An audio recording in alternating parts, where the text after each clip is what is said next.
तो आज हम लोग क्या देखेंगे टॉपिक, और वो वाला टॉपिक हमारा किसके अंडर है जो लास्ट वीडियो के अंदर हमने टॉपिक किया था, what happens to an acid और base in the water solution. उसी के अंडर एक और टॉपिक हमारा पेंडिंग है छोटा सा, दैट इज डाइल्यूशन। तो हमने क्या डाइल्यूशन के बारे में थोड़ा सा पढ़ना है कि क्या चीज होती है। तो डाइल्यूशन का सिंपली मीनिंग क्या होता है, पतला करना। आपने सुना होगा ना, किसी चीज को पतला करना मीन्स किसी के अंदर हम लोग क्या पानी मिला देते हैं, पतला कर देते हैं ना, तो वही चीज है। हमारे पास क्या होता है, जो हमारे एसिड होता है, बेस होते हैं, वो क्या होता है, बहुत ज्यादा स्ट्रॉन्ग होते हैं। तो स्ट्रॉन्ग एसिड्स को हम एज इट इज यूज नहीं करते हैं। तो हमारी लैब्स के अंदर क्या होता है, जितने भी एसिड्स पड़े होते हैं वो सारे के सारे हमारे क्या होता है, डाइल्यूटेड एसिड। उन पे लिखा होता है डाइल्यूट H2SO4 या जो भी है।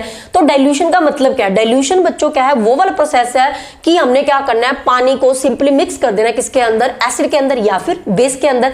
मींस जो एसिड और बेस है उनको हमने पतला कर लेना with the help of water, और इसी प्रोसेस को हम लोग क्या बोलते हैं, डाइल्यूशन। तो इसमें कुछ लंबा चौड़ा काम नहीं है। The process of adding water to an acid और a base is called the dilution. तो सिंपली मैंने थोड़ा सा अच्छा लगे, देखने में समझ में आ जाए तो लिख दिया कि एसिड के अंदर वाटर मिक्स कर दिया या फिर बेस के अंदर वाटर मिक्स कर दिया, इसी काम को हम लोग क्या बोलते हैं, डाइल्यूशन बोलते हैं। ठीक है, अब हमारे पास क्या है, एक छोटी सी एक्टिविटी हमारी बुक के अंदर, वो क्या है, हमने नो डाउट मिक्स करना है किसको, एसिड को और वाटर को। तो एसिड के एग्जांपल्स लेके चल रहे हैं, बेस का नहीं देख रहे अभी, एसिड के एग्जांपल लेके चल रहे हैं, दोनों के लिए सेम ही होगा। तो हमारे पास क्या है, हमने क्या किया, 2 बीकर ले लिए। तो एक बीकर के अंदर हमने क्या डाला, पहले एसिड ले लिया। तो हमसे पूछा है कि हम लोग क्या करें, एसिड के अंदर पानी को डालें कि पानी के अंदर एसिड को डालें, कौन सा मेथड सही है, क्या काम करना चाहिए हमें। एसिड ले ले पहले, फिर उसके अंदर पानी डाले, तो भी क्या होगा, हमारे पास एसिड एंड वाटर मिक्स हो जाएंगे।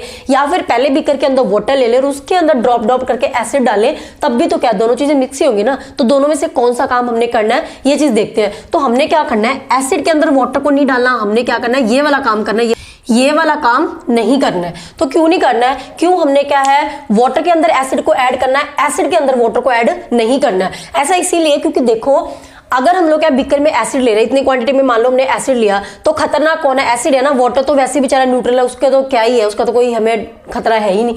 तो अगर हम लोग क्या करेंगे, बीकर के अंदर हमने एसिड लिया, उसके अंदर हम लोग क्या एकदम से वाटर डाल रहे हैं, तो वहां पे क्या है, वो जो रिएक्शन हो रही है वो क्या है, एक्सोथर्मिक। ये प्रोसेस है एक्सोथर्मिक, और इसकी वजह से क्या होगा, वहां पे लार्ज अमाउंट ऑफ हीट क्या होती है, प्रोड्यूस होती है। तो चांसेस है कि अगर एकदम से इतने सारे एसिड के अंदर जब हमने वाटर डाला तो बहुत ज्यादा जो हीट प्रोड्यूस हुई, उसकी वजह से क्या हो सकता है, हमारा बीकर ही टूट जाए, जिसके अंदर हम लोग रिएक्शन करवा रहे हैं, बीकर टूटेगा तो हमें भी क्या नुकसान पहुंच सकता है। या फिर क्या है, हो सकता है कि एकदम से इतने सारे एसिड के अंदर जब हमने वाटर डाला तो उसमें से क्या, जो उसके छींटे हैं वो हमारे मुंह पे पड़ जाए। ठीक है, उसमें से क्या है, जो ड्रॉप्स है वो क्या स्प्लैश आउट हो जाए हमारे मुंह के अंदर, तो हमारी स्किन भी जल सकती है। इसी रीजन से हमने क्या करना है, हमेशा वाटर के अंदर एसिड को ऐड करना, धीरे धीरे ऐड करना। पहले हम वाटर लेंगे, उसके अंदर क्या ड्रॉप स्लोली ड्रॉप करके और उसको घुमाते रहेंगे साथ साथ, और इस प्रोसेस से हमने क्या करना है, एसिड की डाइल्यूशन करनी है। This is the correct way to dilute an acid. ठीक है, तो इसीलिए क्या क्वेश्चन जो हमारी बुक के अंदर लिखा हुआ है तो मैंने पहले ही लिख दिया, सो दैट आपको अलग से कंफ्यूजन ना हो कि कहां पे ये यूज करना है। सो क्वेश्चन है, while diluting an acid, why it is recommended that the acid should be added to the water, not water to the acid। तो ये क्यों रेकमेंड किया जाता है कि वाटर के अंदर एसिड को ऐड करो, ना कि एसिड के अंदर वाटर को। तो रीजन क्या है, since the process of dissolving N acid in the water is exothermic. तो एक्सोथर्मिक होता है, तो डेफिनेटली अगर हम लोग क्या है, इसको वाटर के अंदर एसिड को जब भी दोनों को मिक्स करेंगे वहां पे हीट प्रोड्यूस होगी, therefore acid should be added to the water. इसीलिए हमने क्या करना है, एसिड को ही वाटर के अंदर ऐड करना है, वाटर को एसिड के अंदर ऐड नहीं करना। क्यों, अगर हमने ऐसा किया तो क्या होगा, if water is added to the acid, अगर हम ये वाला काम करेंगे, एसिड के अंदर हमने क्या कर दिया, वाटर को ऐड कर दिया, तो क्या होगा, हीट जनरेटेड में causes mixture to splash out. Splash out means वो जो पानी के जो छींटे हैं वो क्या आपके मुंह पे लग सकते हैं, एंड कॉजेज बर्न्स, तो आपकी स्किन भी क्या जल सकती है। तो ऐसा खतरनाक काम हमने भाई नहीं करना है। ठीक है, हमने बहुत साफ सुथरे काम करना है, इसीलिए हमने क्या है, ये वाला काम करना है। ठीक है, तो ये था हमारा डाइल्यूशन का प्रोसेस। अभी क्या है ना, एक और छोटी सी चीज है जो इस टॉपिक के बाद आती है, वो भी हम लोग क्या फटाफट से डिस्कस कर लेते हैं। आगे ना हमारे पास क्या है, डाइल्यूशन के बेसिस पे ना एक और क्वेश्चन है, वो क्वेश्चन कौन सा है, how is the concentration of hydronium ion affected when a solution of N acid is diluted. Means हमने क्या है, एक एसिड है, जब उसको हम लोग क्या और डाइल्यूट करते हैं, उसके अंदर और पानी को मिला देते हैं, तब हमारे पास जो हाइड्रोनियम आयन्स है उनकी जो कॉन्सेंट्रेशन है वो कैसे अफेक्टेड होती है, मींस उनकी कंसेंट्रेशन इंक्रीज होती है या डिक्रीज होती है। तो इससे पहले थोड़ा सा आपको ये पता होना चाहिए कि भाई कंसेंट्रेशन की अगर बात करें, जहां पे भी वर्ड आए कंसेंट्रेशन, तो यहाँ पे किसकी देख रहे हैं, H3O पॉजिटिव की देख रहे हैं ना, तो जहां पे भी कंसंट्रेशन वर्ड आएगा मींस आपने क्या देखना, नंबर ऑफ, उस चीज के नंबर ऑफ देखना मींस उसकी काउंटिंग देखनी है। तो यहाँ पे हमने ये देखना है number of H3O positive ions. हमने ये देखना है कि जब किसी भी एसिड की डाइल्यूशन की जाती है, उसको पतला किया जाता है, तो उसके अंदर जो हाइड्रोनियम आयन की नंबरिंग है, उनकी जो काउंटिंग है वो इंक्रीज होती है या फिर डिक्रीज होती है, ये हमने बताना है। तो एग्जांपल से समझते हैं। मान लो हमने क्या है, एसिड लिया हुआ है, उसका जो टोटल वॉल्यूम है ना ये कितना है, 1 लीटर। तो इस एसिड के अंदर भी थोड़ा बहुत पानी मिला हुआ है, ठीक है। तो ओवरऑल जो एसिड का कंटेंट ज्यादा है, वाटर का कम है, तो ओवरऑल जो वॉल्यूम है वो कितना हमारा, 1 लीटर। अब आपको पता है कि जब एसिड क्या है पानी के कॉन्टेक्ट में आता है तो डेफिनेटली वो क्या प्रोड्यूस करता है, H पॉजिटिव आयंस को प्रोड्यूस करता है। ये अभी हम लोग क्या समझ के आए हैं टॉपिक। तो जब क्या है एसिड वाटर के कॉन्टेक्ट में आएगा, ये प्रोड्यूस करेगा H पॉजिटिव आयंस को। अब हमसे किसकी कंसंट्रेशन पूछी है, H3O पॉजिटिव की, लेकिन हमें पता है कि हाइड्रोनियम आयन कैसे बनते थे, जब हमारा H पॉजिटिव वाटर के अंदर ऐड होता है तभी तो बनते हैं ना हमारे हाइड्रोनियम आयंस। तो साफ साफ क्लियर है कि जितने H पॉजिटिव आयंस ज्यादा होंगे उतने ही हाइड्रोनियम आयंस ज्यादा बनेंगे। अगर H पॉजिटिव आयंस ही नहीं होंगे तो हाइड्रोनियम आयन बनने का सवाल ही नहीं पैदा होता, क्योंकि उसको बनाने वाला कौन है, H पॉजिटिव है ना। तो सिंपली क्या, जब भी हमने हाइड्रोनियम आयन की बात करनी है, हम लोग किसको देखेंगे, हाइड्रोजन आयंस की ही बात करेंगे, उसी को देखना है। तो हमने ये देखना है डाइल्यूशन करने पे H पॉजिटिव की जो कॉन्सेंट्रेशन है वो कम होती है कि ज्यादा होती है, तो उसी के अकॉर्डिंग क्या सिमिलरली हाइड्रोनियम आयन की होगी, ठीक है, उसी मैनर के अंदर। तो यहाँ पे अगर मैं बात करूं, मान लो ये जो एसिड है ये क्या H पॉजिटिव आयंस को प्रोड्यूस करा, आप मान लो कि ये क्या है 10 H पॉजिटिव आयंस को प्रोड्यूस करा, किसके अंदर, 1 लीटर टोटल वॉल्यूम के अंदर। 1 लीटर टोटल हमने क्या सॉल्यूशन लिया हुआ, उसके अंदर ये जो एसिड है वो कितने आयंस को प्रोड्यूस कर रहा है, 10 H पॉजिटिव आयंस को प्रोड्यूस कर पा रहा है। तो 1 लीटर के पीछे हमारे कितने H पॉजिटिव आयंस है, 10 है। तो यहाँ पे 10 हाइड्रोनियम आयंस बन सकते हैं, ये पता चल गया। अब हमने क्या करना है, वो एसिड की करनी है डाइल्यूशन। डाइल्यूशन मींस अब हमने इसमें क्या कर देना, वाटर को ऐड कर देना है। तो आप मान लीजिए हमने क्या है इसके अंदर 4 लीटर वाटर को ऐड कर दिया, तो अब जो हमारा टोटल वॉल्यूम हुआ पूरे सॉल्यूशन का वो कितना हो गया, 5 लीटर हो गया ना। 4 लीटर ये था, 1 लीटर ये था, दोनों को मिक्स किया, ये जो सॉल्यूशन था उसके अंदर क्या 4 लीटर पानी और मिला दिया, तो ओवरऑल हमारा सॉल्यूशन बन गया कितना, 5 लीटर। अब हमारे पास क्या देखो, जब हमारा ये जो 5 लीटर सॉल्यूशन है उसके अंदर एसिड का कंटेंट तो अभी भी उतना है ना जितना पहले था, हमने सिर्फ वाटर की क्वांटिटी बढ़ाई है, एसिड की नहीं बढ़ाई, ठीक है। इसीलिए क्या है, जितना एसिड यहाँ पे था उतना एसिड अभी भी इसके अंदर है। तो यहाँ पे एसिड कितने H पॉजिटिव आयंस को प्रोड्यूस करा, 10 को कर रहा था ना, तो वहां पे भी कितने प्रोड्यूस होने वाले, 10 ही प्रोड्यूस होने वाले हैं।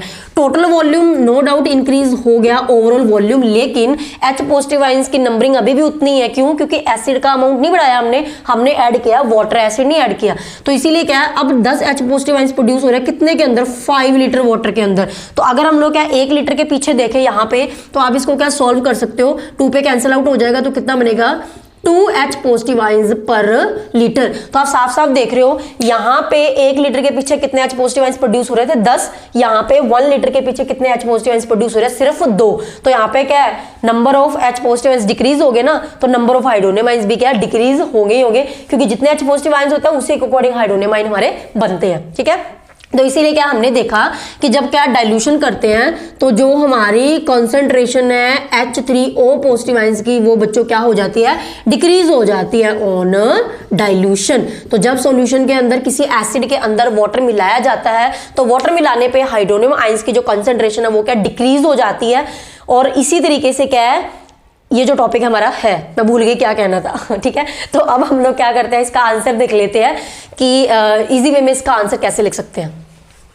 सो आंसर में लिखेंगे हम लोग, when an acid is diluted concentration of hydronium ions per unit volume decreases. तो ये समझाया था ना कि पर लीटर वॉल्यूम, 1 लीटर के पीछे हम लोग देखेंगे तो हाइड्रोनियम आयन की जो कंसंट्रेशन है वो क्या डिक्रीज होगी, ये लिख देना हमने, बहुत ईजी है। अच्छा, इसके साथ क्या मैंने एक और क्वेश्चन ऐड कर दिया क्योंकि सिमिलर था, इसके नेक्स्ट क्वेश्चन ये इसके साथ, मे बी क्वेश्चन नंबर 5 था, ये 4 था।